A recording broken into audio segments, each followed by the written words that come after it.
Episode 1. Sun going down the mountain for the first time. There are rumors in the rivers and lakes that there is a hidden sect named Qianmen, whose disciples are extremely intelligent, and they can secure the country at the top and protect the common people at the bottom. However, things will turn against each other, and Qianmen finally caused the power and wrath of heaven because of disturbing the community. One group of people advocated martial arts and vowed to fight against the imperial court to the death, named Ling Yuan. Ling Yuan and Yuntai have the same root and origin, but they have been fighting endlessly for 100 years. A few months ago, Yunxiang came out of the mountain after finishing her studies, adhering to the family rules of caring for the world and helping the common people, and wanted to find the enemy who exterminated the clan and end the old past. However, in the process, Yunxiang learned that her savior, Wensong, was murdered and imprisoned in the salt field of Baiju town to serve, so she immediately went alone. Just as the imperial court banned the sea, fishermen's livelihood was hard to guarantee. The officials and bandits entrenched in Baiju town worked together to drive out the Green Forest heroes and intercepted the salt merchants. Yunxiang had heard about it a long time ago, and secretly joined forces with the Green Forest team to set up a bureau to encircle and suppress the bandits, laying the foundation for the next move. It is also because of his white clothes and black robe wearing a gauze crown, and his appearance of a frail scholar, it is most likely to make people relax their vigilance. When the bandit soldiers find out that the incense burner is poisoned, it is too late, and they can only catch them with their hands.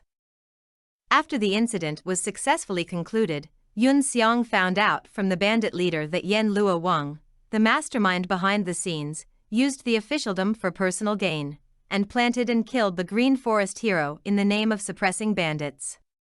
Yun Xiang bids farewell to everyone and goes to the gambling house where mine supervisor Yan Luo Wang often goes, and happens to meet the chivalrous woman Xu Yanan. This woman has a strong temper, publicly reprimanded Yan Luo for cheating, fought with his subordinates, and finally escaped by jumping out of the window. That night, there was a sudden gust of wind, bringing rain and fog, which did not extinguish Yunxiang's mood of watching the battle at all. Yun Xiang held up his umbrella and stood not far away, seeing that Xu Yanan was able to fight more than one enemy with ease, beating these people to the ground in 2 or 3 hits, which naturally left a deep impression on him. The next day, Yunxiang found a fellow shopkeeper Chai at Cheiji Pharmacy, and took the initiative to chat with him about Yuntai's past, but the shopkeeper Chai was vague about Wensong's imprisonment. Yun Xiang didn't delve into it, but suddenly remembered Xu Yanan's heroic appearance, and curiously asked shopkeeper Chai if he knew if there were other colleagues in Baiju town, and the answer was that there was no one else. Yunxiang learned through the shopkeeper Chai that Yan Luo Wang had colluded with the Chao gang. And because the account books on the surface were leak-proof, so far the government has not attracted the attention. Afterwards, Yunxiang went to Yan Luo Wang's house to search for hidden accounts, and met Xu Yanan again. Before Yan Luo Wang's arrival, the two hid on the hanging beam. After the two left Yan's mansion, Yun Xiang guessed that Xu Yanan was Wensong's adopted daughter, so she revealed the purpose of her trip to her, hoping that the two parties would work together to rescue Wensong, and promised to be 100% sure. In order to prove his sincerity, Yunxiang is willing to hand over the secret account to Xu Yanan. Xu Yanan accepts Yunxiang's suggestion and agrees to cooperate with each other and act separately. In the first step of the plan, Yun Xiang came to the Fortune Casino again, and set off on the spot, proposing to bet against Yan Luo Wang. Yan Luo Wang vaguely remembered that Yunxiang had been here, and he had doubts about his relationship with Xu Yanan. So he established a rule of betting that even if it was a tie, he had to win first. Yan Luo Wang's skills in rolling dice are superb. Directly cut off Yunxiang's back with 3 points, and he is sure that he must lose the bet. Unexpectedly, Yun Xiang could make 3 dice overlap without touching the dice cup. After several fierce duels, Yun Xiang always gains the upper hand, and deliberately exposes Yan Luo Wang's secret of injecting mercury into the dice. Sure enough, Yan Luo Wang became angry from embarrassment, and Yun Xiang got his wish and was thrown into prison. The prison of the salt mine was dark and cold, filled with all kinds of desperate cries, and Yunxiang's unbearable stench.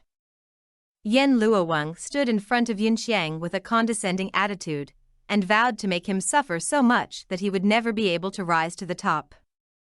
Episode 2, The Three Heroes Meet Yangzhou. 15 years ago, thieves and bandits bloodbathed the Luo family estate. Hundreds of clansmen were killed one after another. Yun Xiang witnessed the tragic death of her parents. Fortunately, Wen Song rescued her and sent her to Yuntai.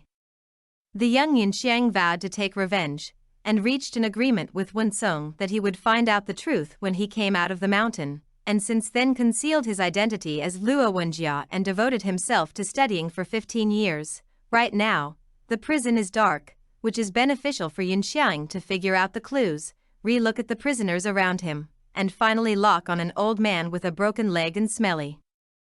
Yunxiang injured herself and dislocated her joint. She tricked the prison warden and stayed in the prison without having to work. Finally, she had a chance to talk to the old man and confirmed that he was Wen Kong. However, Wen Song has been tortured like a cripple, and has long since lost hope of living. Yun Xiang still persuades him not to give up, and carefully records the prison guards' working hours and life rules every day, and takes this opportunity to chat a little more. Under Yun Xiang's questioning, Wen Song truthfully told him that he was killed by Qi Tianfeng, the leader of the Chao gang, and that he was dubbed an unwarranted fraud. At the same time, Xu Yanan posted Yan Luowang's secret account of selling smuggled salt at the gate of the government office in Yangzhou, causing disturbances in the city and heated discussions among the people. Fearing that he would be involved, Chao Gang Qi Tianfeng ordered his men to go to Baiju town to kill people. Yan Luowang was furious when he heard that the secret account was leaked, and went back to the prison to ask Wen Song if he had passed on the news. But Wen Song's feet were both broken, and his anger was like a gossamer. He definitely couldn't reach this level of perfection. Yan Luowang didn't think too much, and decided to pack up his things and run for his life. Zhang Kuei of the Chao gang was ordered to kill Yan Luowang, and set fire to Yan's mansion. Although Yan Luowang escaped from the siege, he met Xu Yanan on the way, and his life was still lost. As the news of Yan Luowang's smuggling of smuggled salt spread, all those involved in it were uneasy, and all the jailers were sent out to carry out their duties, so they had no time to care about the situation in the prison.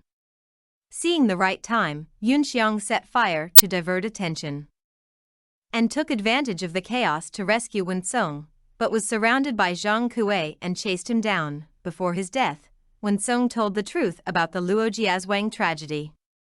Back then, he asked Qi Tianfeng to bribe officers and soldiers to enter Luo Jiazwang under the pretext of investigating pirates, and forced the farmers to hand over their land.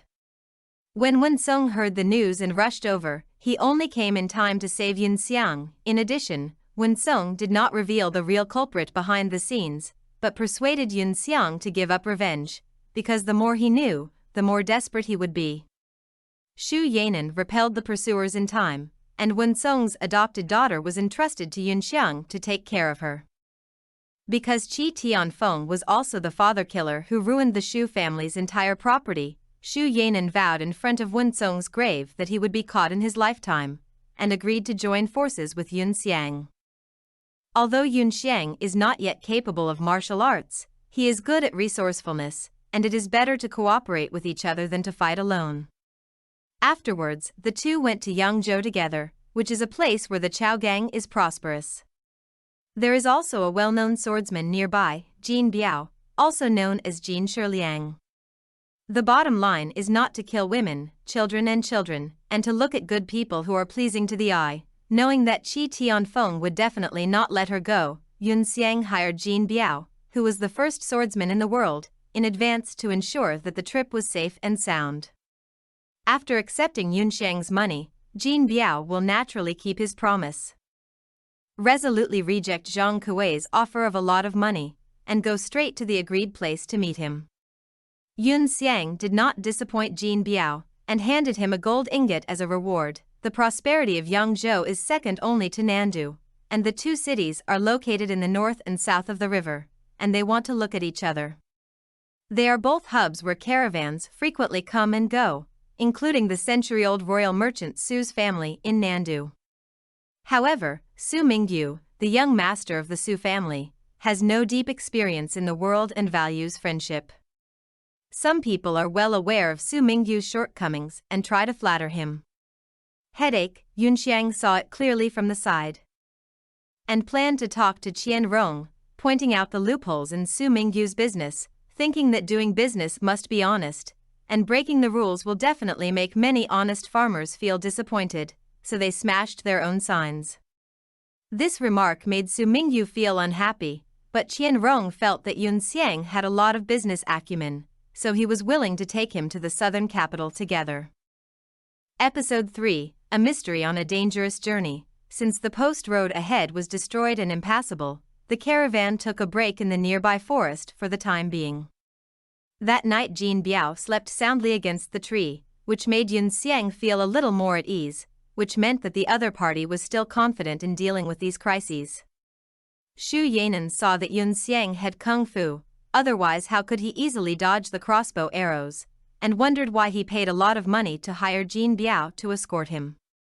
Yun Xiang frankly told that this set of exercises was a bit flawed, but she refused to tell the location of the Gate of Fate. While talking, Su Mingyu wandered over with a jug in his hand, expressing his troubles through drunkenness. Since my father's death, the eldest sister Su Weiro has taken care of all the family business, but Su Mingyu is Su's eldest son after all, and sooner or later she will take over the position of the imperial merchant. Su Mingyu's ambition is not to go into business, but his lifelong wish is to walk the world with his sword and become a master of the generation. At this moment, a large number of bandits suddenly attacked the caravan. Xu Yanan and Jin Biao fought back with all their strength. Yun Xiang showed his unique skill of escaping 10 breaths for the first time. As the name suggests, although he is agile and fast, he can only last 10 breaths.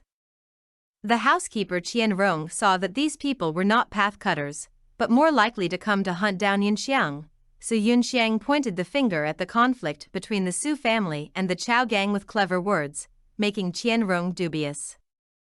Su Mingyu was obsessed with martial arts, became friends with Jin Biao, and practiced martial arts on the way.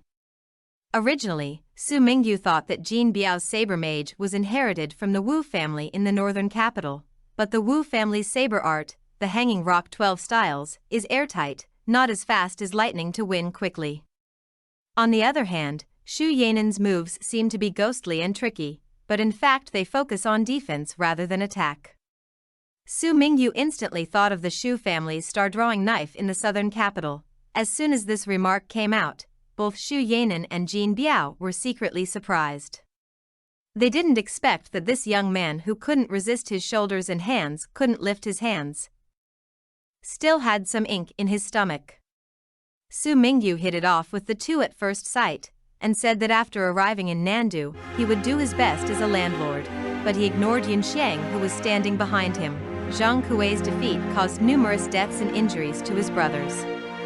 Qi Tianfeng ordered a generous burial and gave him one last chance to make up for his mistakes. Su Weiro, the daughter of Su's parents, flipped through the books in the study, gradually understanding Qian Rongsu's hard work, and hoped that his younger brother could take up the responsibility sooner. After the caravan arrived in Nandu, Su Mingyu first brought Sanxia to Wenzhong's famous industry, Liansheng Feng, and finally saw the female blogger Kumenglan who was thinking about it day and night. When Wenzhong was in his heyday, his assets were all over Nandu. Once he lost his power, the merchants in Nandu were like wolves and tigers grabbing the property. Xu Yanan was curious about what Yunxiang's keeping Liansheng Feng had to do with revenge. Yunxiang didn't answer directly, but asked why she knew Lingyuan martial arts. Regarding this, Xu Yanan said indifferently that he had rescued Lingyuan's disciples many years ago, and secretly learned his opponent's tricks. As for the real purpose of coming to Nandu this time, Yun Xiang told Xu Yanan that it was to make Qi Tianfeng and the Chao gang disintegrate. Naturally, Xu Yanan was needed to help each other to fulfill their responsibilities and learn from each other's strengths. Yunxiang knew that the business field was basically a series of debts. Since these merchants were not benevolent, He didn't need to treat each other with courtesy and simply recovered all the debts. The effect would depend on Xu Yanan's methods. Jin Biao likes to gamble but is not good at gambling. He loses to Ku Menglan one after another, loses all his money in a blink of an eye, and owes a total of 60 taels of gold on credit. Just when Jin Biao questioned Su Mingyu's intention of bringing him to the gambling hall, Yun Xiang came forward to bet against Ku Menglan and helped Jin Biao win back the lost silver taels in one game.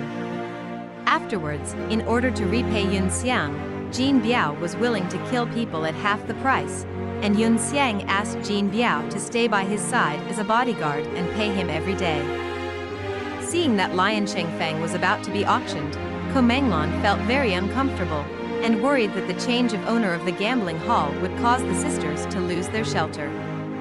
Su Mingyu saved up 3,000 taels of silver to participate in the auction of Lian Shengfeng, claiming that he would never let Ku Menglan be displaced, but he failed to fulfill his promises many times before.